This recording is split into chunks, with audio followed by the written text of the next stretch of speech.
So next up we have Mauro de Fabritiis. Mauro is founder of MDF Partners, an internationally operating consultancy firm that advises both operators and regulators. Mauro is joining us to share his insight on how Germany's new gambling regime compares to other European regulatory systems. By comparing Germany's new regulations to other regulatory regimes that operators are already familiar with, it becomes easier to understand what market entrants can expect from the new state gambling treaty. Mauro, please come to the stage and the floor is yours. Thanks, William, for the invitation and for the great opportunity to speak about the German regulation. And what I will try to do today is speak about our experience as MDF partners in the regulated environments, because we had the opportunity to advise different regulators and different operators and in many international markets. And so we try to figure out the experience we managed during these years and look at how the German experience fits with compared to the other regulatory model. I will start the presentation with some data on the global gambling sector, and we can see that during the last 7 years, at the global level, the sector has been constantly growing, and notwithstanding the COVID situation, in 2020, especially the online market is still growing, arriving to $65 billion expected at the end of this year. If you look at the composition of the product mix, we can see that the sector growth in the online is pushed essentially by casino and especially betting, even if due to the lockdown, the lack of betting events created problems for the respect of the mix.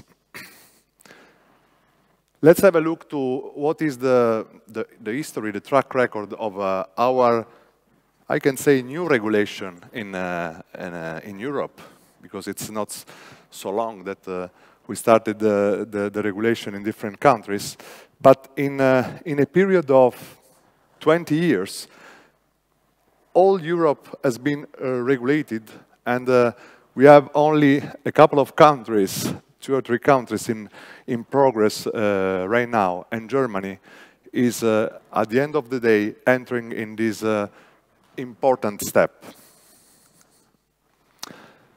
What changed from the beginning to nowadays in terms of regulated market? Essentially, we have 3 different phases. The first phase was the properly regulation of the sector. Then after the first 15 years, let's say, we enter in a new phase that is the need for many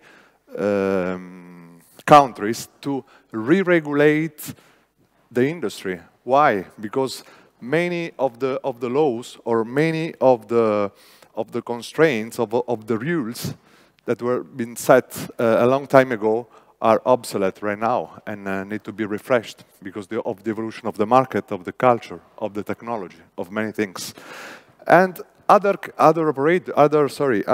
regulators are supposed to be in the process since this year on. And just to mention someone, Brazil and Peru and other Latin American regulators are in the process, and in Europe, Holland for sure, Greece, and then out of Europe, some of the countries in South Africa.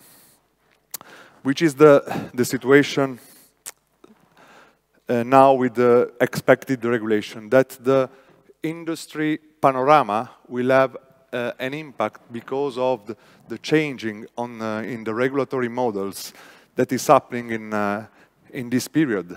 And for example, the regulatory barriers and consequently the costs have been growing up.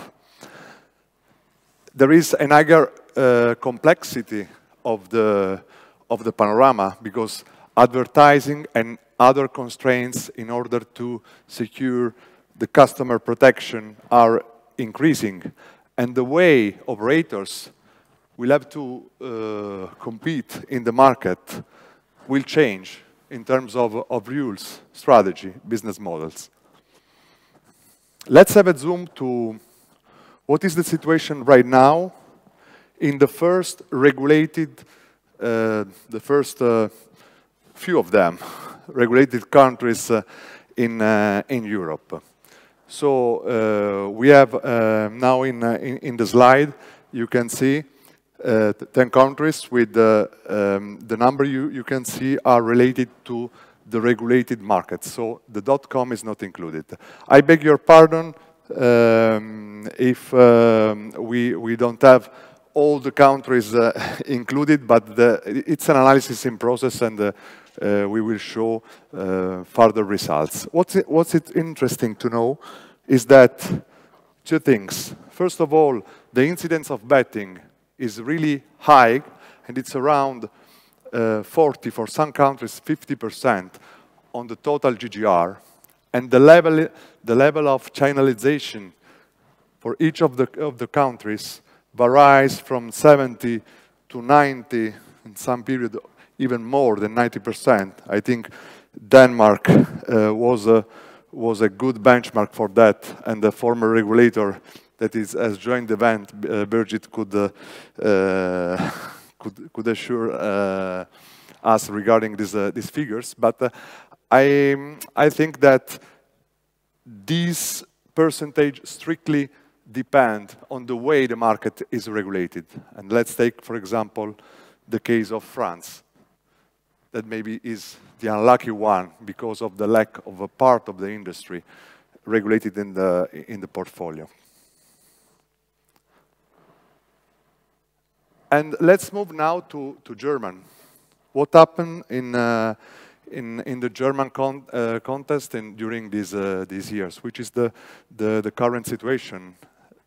Some mates commented already the perimeter of the regulatory badge, of the regulation in Germany, but let's have a quick recap of the main things. At product level, we have betting, poker, and casino allowed, and betting has strong limits regarding especially live betting events, only based on result and next number of goals. Casino limited to slots with maximum one spin for slot. Unlimited betting licenses in terms of number. In theory, one casino license per lender on the table games, and for slots potentially open. Taxation. Betting, it's estimated to be taxed around 5% on stakes, and for casino, there is a big question mark, because VAT should be applied to the casino offer, but it is not clear if the taxation of the current brick-and-mortar casino will be applied to the online. The advertising prevents, with limits from 9 p.m. to 6 a.m. the activities, and betting on broadcasted events are not permitted. Other constraints regards the cross-operator deposit limit to 1,000 per month, the 5 million guarantee for the operators willing to enter, and the limitation regarding the players that cannot log to more than one website, which will be the effect of the combination of all these limits on the German potential market. We have estimated the GGR in the period 2020-2025 regarding Germany. And our estimation is that, depending on the regulatory framework and consequently on the channeling effect, the market could reach more than around 3 billion euro or much less, depending on how will be managed the equilibrium between offshore and country. Which are the rules to work in an effective way on the channeling direction, essentially is to keep the equilibrium between three important stakeholders: the regulator, the operators, and the consumers that are the ones that decide. And in order to do that, the regulation model should take into account the product, the market structure, the taxation, the control system, and the responsible gaming and advertising rules. We have done a study taking into account these elements and benchmarking other countries regarding each of the variables. I don't want to deep dive in a specific way on each of them, but just want you to have a look to a general description and see how these variables could impact in terms of attractivity matrix, because there is an attractivity matrix, in our view, on the regulator positioning according to this variable. And so any market could be attractive or not attractive for the operators and for the regulators itself in terms of channeling, according to how we combine the variables. Just quick examples, benchmarking these countries. Denmark is missing because it's in progress, but it will be included in the analysis. And at level of product, all the countries have a complete offer, more or less. Germany has some problem. At market structure level, the number of licenses is with no limit. In German, maybe part of the casino activity is related to brick-and-mortar casino partnerships with online operators. At taxation level, we define an average level of taxation that is around 24% as sustainable for the industry and for the gaming ecosystem.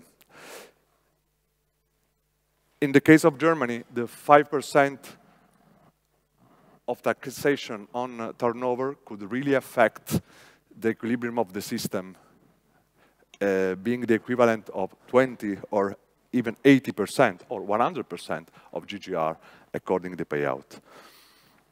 The critical taxation effect could be resumed in this slide, where there is a demonstration of the fact that the more the taxation incidents you have, the less attractive market you have, because the channeling will be reduced by the effect of the taxation. Let's have a quick look to the legal, financial, business requirements of the benchmarked countries. The major of the countries detect the reliability of the operators, and this is important, and Germany is in the right direction in this sense. In terms of technical requirements, there is a good balance between control of the data and complexity of this control. So examples like the Spanish one and the Denmark could be a reliable benchmark for Germany. Responsible gaming situation. There are many examples on how through the deposit limits, the self-exclusion and other measures, the different countries are managing effective measures to control the behavior of the customer and to make the customer playing in a secure environment. Advertising. We have tried to figure out a scale between the advertising ban, that is the extreme, and maybe this is something that moves some countries, and as an Italian I should say unfortunately Italy, to ban the advertising because as a consequence of the stigma and of the consequent backlash we have on the gaming. And the extreme is no rules. Maybe we have to find a way in the middle and create an equilibrium between the rules and the possibility for the operators to advertise and to communicate the legal brand and the absolute ban that is the extreme. And just to finalize, and for your curiosity, of course, the result of the analysis are available. But in our study, we have tried to figure out and to map the positioning of the different countries. And so the two variables are the regulatory easy to access in the market, depending on the regulatory barrier, and the market growth in terms of percentage of increasing of the market for each of the countries analyzed. And the question here is, where is Germany? And the idea is that Germany could be on the left side or on the right side and be small or big, depending on the mix of the regulation in terms of the variables I showed before. And just to come to the end, some estimation. What does it mean, effective regulation? On our view, the potential of the market could be around 3 billion euro in a few years. What happens if the regulation mix is not the right one? That these sites could decrease and the channel level could be around 60% instead of 90%. And for this reason, what I personally suggest to the regulator is first of all, set up a central regulatory authority, define an open licensing system, define a sustainable tax, review live betting and slot limits, and execute and fine-tune the regulatory model. This is really important because you cannot define the details since the beginning. Because if you don't do that, as Larry Page said, competition is only one click away, especially in the online. Thank you for your attention, and I'm open, really open to questions.